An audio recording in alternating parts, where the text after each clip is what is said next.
প্রজাতি বের হবে, এর নাম ইয়াজুজ আর মাজুজ। নাম শুনেছেন? এই যে এই সূরার মধ্যেই আছে, এই সূরা কাহাফের কথা বললাম না, সূরা কাহাফের পিছনের দিকে আছে ইন্না ইয়াজুজ ওয়া মাজুজ মুফসিদুনা ফিল আরদ। যুলকারনাইন বাদশার কথা পড়বেন, তিনি এই যে দেয়াল নির্মাণ করে দিয়েছিলেন লোহা এবং তামা দিয়ে, মনে আছে, পড়েছেন? আচ্ছা, এই ইয়াজুজ আর মাজুজ যখন বের হবে, পৃথিবীর পানি খেয়ে শেষ করে ফেলে দিবে।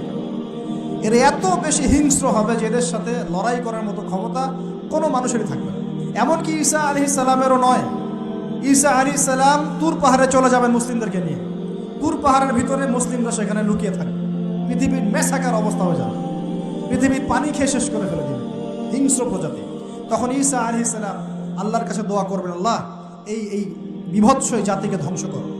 আল্লাহ রাব্বুল আলামিন তখন ওই ইয়াজুজ আর মাজুজের এই কাঁধে, ঠিক কাঁধের মাঝখানে একটা ভাইরাস জন্ম দিবেন। কি জন্ম দিবেন?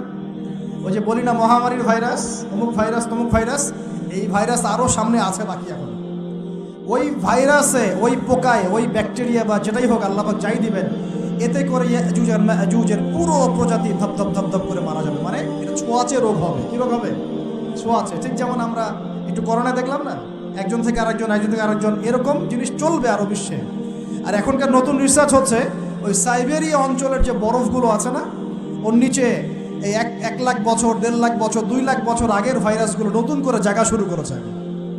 হ্যাঁ, এগুলো বিজ্ঞানীরা বলছেন যে এগুলো আবার কোন দিন জানি পৃথিবীতে আত্মপ্রকাশ করা শুরু হয়।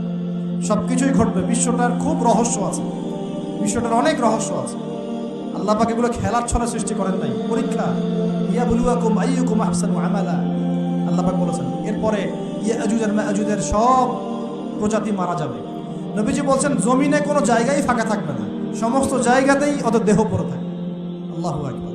এরপরে ঈসা আলাইহিস সালাম আল্লাহকে বলবেন, আল্লাহ জমিনটাকে পবিত্র করে দাও। আল্লাহ পাক কি করবেন জানেন? বড় বড় নখরওয়ালা, বড় বড় নখ আছে, নখ দেখেছেন? বড় বড় নখওয়ালা একটা স্পেশাল প্রজাতির পাখি আল্লাহ পাঠাবেন। কি পাঠাবেন? পাখি। এটা কোন পাখি, কি নাম আমরা জানি না, মহাবিশ্বের কোন জায়গা থেকে আসবে তাও জানি না, পৃথিবীতে আছে কিনা তাও জানি না। আল্লাহ পাঠাবেন আবাবিল, তয়রন আবাবিল। যখন আল্লাহ পাখি পাঠিয়েছিলেন না, ওয়ারসালা আলাইহিম তয়রন আবাবিল। আসলে ওই পাখির নাম কিন্তু আবাবিল না, আবাবিল মানে হচ্ছে ঝাঁকে ঝাঁকে। তো ওই পাখি কি আর দেখা গেছে? ওই রকম করে পাথর কেউ নিক্ষেপ করেছে? আর ঠিক এরকম করে এই এক শ্রেণীর পাখি আল্লাহ পাঠাবেন যাদের নখগুলো খুব বড় বড় হবে, বিশাল বিশাল নখ। এই নখগুলো যে তারা দেহগুলোকে উঠাবে, উঠিয়ে নিয়ে কোথায় যে ফেলে দিবে আল্লাহ ভালো জানে। সুবহানাল্লাহ, আল্লাহু আকবার। আল্লাহ পাক বিশ্বে কত কি বাকি রেখেছেন। এরপরে আল্লাহ পাক কি করবেন জানেন? আল্লাহ পাক বৃষ্টি বর্ষণ করবেন। এত বেশি বৃষ্টি হবে, এত বৃষ্টি হবে, জমিন ধুয়ে পরিষ্কার হয়ে যাবে। হাদিসে আসছে জমিন একদম চকচক করবে, জমিটা পরিষ্কার হয়ে চকচক করতে থাকবে। এরপরে কারণ ওই ভাইরাস তো ধুইতে হবে না, ভাইরাসকে ধুয়ে সাফ করতে হবে। তারপরে ঈসা আলাইহিস সালামের সময়ে বলা হচ্ছে, তার সময়ে একটা ডালিম, ডালিম দেখেছেন কিনা? আনার ডালিম।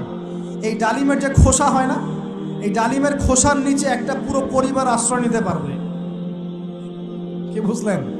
এত বড় বড় ফল হবে, এত বরকত হবে জমিনের মধ্যে। কখন বরকত হয়? যখন একটা জনপদের অধিবাসীরা আল্লাহর সামনে আত্মসমর্পণ করে, তখন আল্লাহ বরকত দেয়। আমরা কি আত্মসমর্পণ করছি? এই জন্যই তো অর্থনৈতিক মন্দা চলছে। এমনি নাকি সুদ খাচ্ছেন, দিব্যি ঘুষ খাচ্ছেন, দুর্নীতি করছেন, জেনা করছেন, মানুষের সম্পদ আত্মসাৎ করছেন, মাপে কম দিচ্ছেন, আবার নামাজও পড়ছেন। মাশাআল্লাহ, তো বরকত কোত্থেকে আসবে? বরকত কখন আসে? যখন একটা কম আল্লাহর সামনে সম্পূর্ণ আত্মসমর্পণ করে। একটা ডালিম হবে, এটা রূপকথা নয়, এগুলা গাল গল্প বলছি না। এই প্রতিটা কথা আল্লাহ পাকের ওহী থেকে আসছে, এর একটা কথাও মিথ্যা হবে না ইনশাআল্লাহ তাআলা। বিশ্ববাসীরা দেখবে একটা ডালিমের নিচে একটা পরিবার আশ্রয় নিতে পারবে। এত স্পেসিফিকলি বলা হয়েছে হাদিসগুলোতে। নবী সাল্লাল্লাহু আলাইহি ওয়াসাল্লাম বলেছেন যে 10 জন ঘোড়সাওয়ার, কয়জন ঘোড়সাওয়ার? 10 জন ঘোড়সাওয়ার বের হবে ইমাম মাহদীর সময়, যারা খোঁজ নিতে যাবে যে দেখি দাজ্জাল বের হয়েছে কিনা। ঘোড়ায় করে খোঁজ নিতে যাবে, দেখি দাজ্জাল বের হয়েছে কিনা। ওই 10, নবীজি বলছেন আমি ওই 10 জনের নামও জানি, ওদের বাবার নামও জানি। সুবহানাল্লাহ, এত স্পেসিফিক জ্ঞান দেওয়া হয়েছে আল্লাহর পক্ষ থেকে নবী সাল্লাল্লাহু আলাইহি ওয়াসাল্লামকে। তার হাদিস থেকে বলছি, ডালিমের নিচে পরিবার আশ্রয় নিতে পারে। তো অনেকে হয়তো হাসবে, কি বলে একটু উল্টা পাল্টা কথা, তাই না? নাস্তিকরা মনে করতে পারে যে হাসবে, আরে হাহারি এক দিয়ে রেখে দেবে। এখন মানুষ ফেসবুকের মতো চিন্তা করে, ফেসবুকের মতো হাসে, ফেসবুকের মতো কাঁদে, মানুষ এখন রোবোটিক হয়ে গেছে, ঠিক আছে? আচ্ছা, তো এরপর কি? এরপরে বরকতের এই সময়টা শেষ হয়ে যাবে কখন? যখন মানুষ আবার সেই জিনা, পাপ, শিরক, কুফর এগুলোতে লিপ্ত হবে। আল্লাহ রাসূল বলছেন এমন একটা মানুষও বাকি থাকবে না, একটা মানুষও না যে খালি লা ইলাহা ইল্লাল্লাহ কালিমাটা পড়তে জানে, এমন একটা মানুষও বাকি থাকবে না। বলেন নাউজুবিল্লাহ। ওরা হবে এই পৃথিবীর সবচেয়ে নিকৃষ্ট মানুষ, ওদের চেয়ে নিকৃষ্ট কোনো মানুষ এই পৃথিবীতে হবে। এখনো কি এরকম সময় আসছে? আসে নাই। এখন কি লা ইলাহা ইল্লাল্লাহ আছে না? পূর্ণাঙ্গ প্রয়োগটা নাই, কিন্তু কালিমা তো আছে কি না? তখন নবীজি বলছেন এমন একটা যুগ আসবে যে লা ইলাহা ইল্লাল্লাহ বলার মতো একটা মানুষ খুঁজে পাওয়া যাবে না, আর মানুষ রাস্তাঘাটে কুকুরের মতো জেনা করবে। রাস্তাঘাটে কুকুর যেমন সঙ্গম করে না রাস্তাঘাটে, ওই রকম করে মানুষ রাস্তাঘাটে জেনা করবে। ওই সময়ে আল্লাহ রাব্বুল আলামিন পশ্চিম দিক থেকে সূর্য উঠাবে। কোন দিক থেকে? সূর্য সত্যি সত্যি পশ্চিম দিকে উঠবে। পৃথিবী একদিকে ঘুরছে না এখন, কে জানে আল্লাহ পাক পৃথিবীর ঘূর্ণন থামিয়ে উল্টা দিকে ঘোরাতে পারেন না? অবশ্যই পারেন। আল্লাহ পাকের জন্য এটা খালি বলা কুন ফায়াকুন, হয়ে যাও ব্যাস। পুরো বিশ্বের বড় বড় ডিপার্টমেন্টগুলো কারা নিয়ন্ত্রণ করছে? আমরা নিয়ন্ত্রণ করছি? জি না। এমনকি খ্রিস্টানরাও নিয়ন্ত্রণ করছে না, বরং ওরাই নিয়ন্ত্রণ করছে। আপনাকে গভীরে ঢুকতে হবে তো। তার মানে সে আত্মপ্রকাশ না করলেও তার অনুসারীরা তো মাশাআল্লাহ শক্তিশালী হয়ে গেছে কিনা? তার মানে সময় কাছে না দূরে? আচ্ছা, এটা বোঝার জন্য কি ভবিষ্যৎবাণী করা লাগে, গণক হওয়া লাগে, জ্যোতিষী হওয়া লাগে? এটা বোঝার জন্য কোরআন সুন্নাহর সাথে শেষ জামানা স্টাডি করলেই হয়। Economics, world affairs, history study করলেই বুঝতে পারেন, হৃদয়ের চোখ খুলে যাবে ইনশাআল্লাহ। আল্লাহ পাক বোঝার তৌফিক দান করুন। এখন সে বের হয়ে বিশ্বটাকে শাসন করবে ঠিক, কিন্তু তার সাথে লড়াই করার ক্ষমতা ওই সময় মুসলিমদের থাকবে না। তখন আল্লাহ পাক পাঠাবেন ওই যে সত্যিকারের মাসিহ ঈসা আলাইহিস সালাম। তাকে পাঠাবেন, তিনি নামবেন সিরিয়ায়। কোন দেশে? সিরিয়ার দামেস্কে তিনি নামবেন দুজন ফেরেশতার কাঁধে ভর দিয়ে। তখন তার চুলগুলো দিয়ে টপ টপ করে মুক্তার মতো পানি ঝরতে থাকবে, এমনটা হাদিসে বলা হয়েছে। সুবহানাল্লাহ, সুবহানাল্লাহ। এত স্পেসিফিকলি হাদিসে বলা হয়েছে এটা হবে, এইটা হবে, ওইটা হবে, একদম স্পেসিফিকলি। তারপরে ঈসা আলাইহিস সালাম তিনি যখন ওই মুসলিমদেরকে পেয়ে যাবেন, তাকে ইমামতি করতে বলা হবে। ঈসা আলাইহিস সালাম বলবেন না, আমি ইমামতি করতে পারবো। ইমামতি এই উম্মতের জন্যই করা হয়েছে। বলেন সুবহানাল্লাহ। আমাদের ইমাম ইমামতি করবেন, তিনি পিছনে মুক্তাদি হবেন। একজন নবী মুক্তাদি হবেন আর ইমাম ইমামতি করবেন, চিন্তা করতে পারেন? এরপর নামাজ শেষ হওয়ার পরে বলবেন তিনি দরজা খুলে দাও, দরজা খুলে দাও। এটার ব্যাখ্যা আমার কাছে মনে হয় হয়তোবা তখন অবরোধ থাকবে, অবরোধটাকে তিনি ভেঙে দিতে বলবেন হয়তোবা, আল্লাহ ভালো জানেন। দরজা খুলে দাও এর ব্যাখ্যা কি হতে পারে? কিসের দরজা খুলে দাও? কিসের বাঁধন খুলে দাও? নিশ্চয় একটা বাঁধনে মুসলিমদেরকে বেঁধে ফেলা হবে। তিনি ওটার বিরুদ্ধে মুসলিমদেরকে ঝাঁপিয়ে পড়তে বলবেন। তখন দাজ্জালের সাথে দেখা হবে। কোন দাজ্জাল? সত্যিকারের দাজ্জালের সাথে ঈসা আলাইহিস সালামের দেখা হবে। এবং ঈসা আলাইহিস সালামকে দেখা মাত্রই দাজ্জাল গলতে শুরু করবে। কি করবে? গলতে শুরু। লবণ যেমন গলে যায় না তাপ দিলে, এমন করে গলতে শুরু করবে। এবং ঈসা আলাইহিস সালামের নিঃশ্বাসে আল্লাহ পাক একটা অন্যরকম ক্ষমতা দিবেন।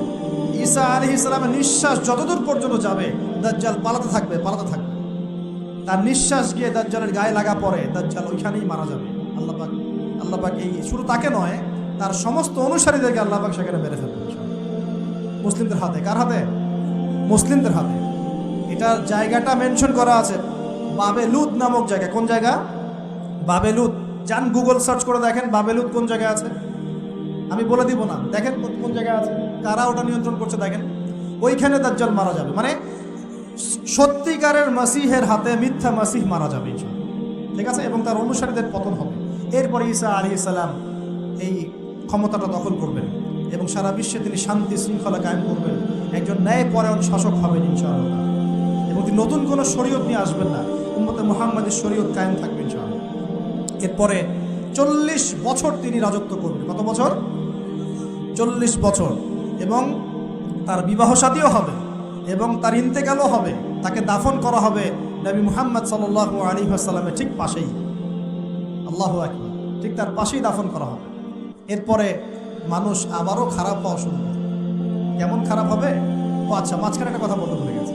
ব্যাস, আমি কয়েকদিন আগে রিপোর্ট দেখেছি, পৃথিবীর নিচে কিন্তু আগুনের স্তর আছে। আচ্ছা, জানেন তো পৃথিবীর নিচে আগ্নেয়গিরিগুলো আছে। পৃথিবীর ভিতরেও একটা ঘূর্ণন হয়, সেই ঘূর্ণনের দিক পরিবর্তন হচ্ছে দিন দিন, এমনটা রিপোর্ট এসেছে। দেখেন, আপনি ইন্টারনেট ঘাটাঘাটি করেন। আর অনেকে রিপোর্ট করছে যে পৃথিবী আগে যে গতিতে ঘুরতো, এখন পৃথিবীর ঘূর্ণন গতি একটু বেড়ে গেছে। দেখেন রিপোর্ট থেকে, ঘূর্ণন গতি বেড়ে যাওয়ার মানে হচ্ছে টাইম দ্রুত পাস করবে। আর শেষ জামানার হাদিস এটাও আছে, সময় দ্রুত পাস করবে, আছে না? এটা হাদিস আসছে। তো প্রিয় ভাইরা, এই সময়ে মানুষ খারাপ হওয়া শুরু করার পরে এমন খারাপ হবে, আল্লাহর নাম নেওয়ার মতো কোনো মানুষ থাকবে না, আল্লাহ আল্লাহ বলার মতো কোনো মানুষ থাকবে না। তখন পশ্চিম দিক থেকে সূর্য উঠবে। কিভাবে কিয়ামত হবে? নবীজি বলছেন, একজন ব্যক্তি পানি খাওয়ার জন্যে পাত্রটাকে মুখের সামনে নিবে, পানি গিলতে পারবে না, কিয়ামত হয়ে যাবে। ইযা ওয়াকাআতিল ওয়াকিআ লাইসা লিওয়াকাআতিহা কাযিবা আল কারিআতু মাল কারিআ ওয়া মা আদরাকা মাল কারিআ, আছে না? আম্মা ইয়াতাসাআলুন আনিন নাবাইল আযীম। কত সূরা আছে কিয়ামত সংক্রান্ত, করে দেখেন। ইযা যুলজিলাতিল আরদু জিলজালাহা ওয়া আখরাজাতিল আরদু আথকালাহা ইযা শামসু কুওয়িরাত ওয়া ইযা নুজুমু ইনকাদারাত। এই সূরাগুলো পড়ে দেখেন। আম্মা পাড়ার শেষ পাড়াটা, যেটা 30তম পাড়া, এর সূরাগুলো পড়ে দেখেন। কিয়ামত চোখে দেখতে পারবেন ইনশাআল্লাহ। সিংহায় ফুঁক দেওয়া হবে। আল্লাহ পাকের ফেরেশতার এত ক্ষমতা আল্লাহ দিয়েছেন, একটা ফুয়ে পুরো মহাবিশ্ব ধ্বংস হয়ে যাবে ইনশাআল্লাহ। চারটাখানি কথা নাকি? দ্বিতীয় ফুৎকারে আবার সবাইকে জীবিত করা হবে। এবং এই যে দুনিয়ার জীবনটা আমরা কাটাচ্ছি, এই 30, 40, 50, 60, 100 বছরের জীবন, এই জীবনের এক একটা হিসেব আল্লাহর সামনে দাঁড়িয়ে সেদিন দেওয়া লাগবে।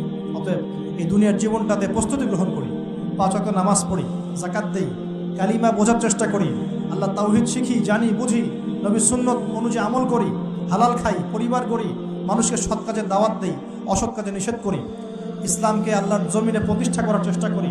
আল্লাহ পাক যা দিয়েছেন, জানমাল, সময়, শ্রম, আল্লাহ পাক যা দিয়েছেন, ক্ষমতা, প্রতিপত্তি, সম্পদ, এগুলোকে আল্লাহর দিনের জন্য ব্যয় করি। ইনশাআল্লাহ দুনিয়া সফল হব, পরকালে সফল হব ইনশাআল্লাহ আযজা ওয়া জাল্লা। আল্লাহ পাক আমাদের সবাইকে সমকালীন ফিতনাগুলো সম্পর্কে সচেতন থাকার তৌফিক দান করুন, এবং এই রমজান, আসন্ন রমজানে পরিপূর্ণরূপে ইবাদত করার তৌফিক দান করুন, এবং এই ইবাদত এবং শিক্ষাগুলোকে সারা বছর ধরে রাখার তৌফিক দান করুন, এবং জামানা সম্পর্কে সচেতন থেকে আগামী দিনে যা হবে সেভাবে পদক্ষেপ নেওয়ার তৌফিক আল্লাহ পাক দান করুন। আমিন।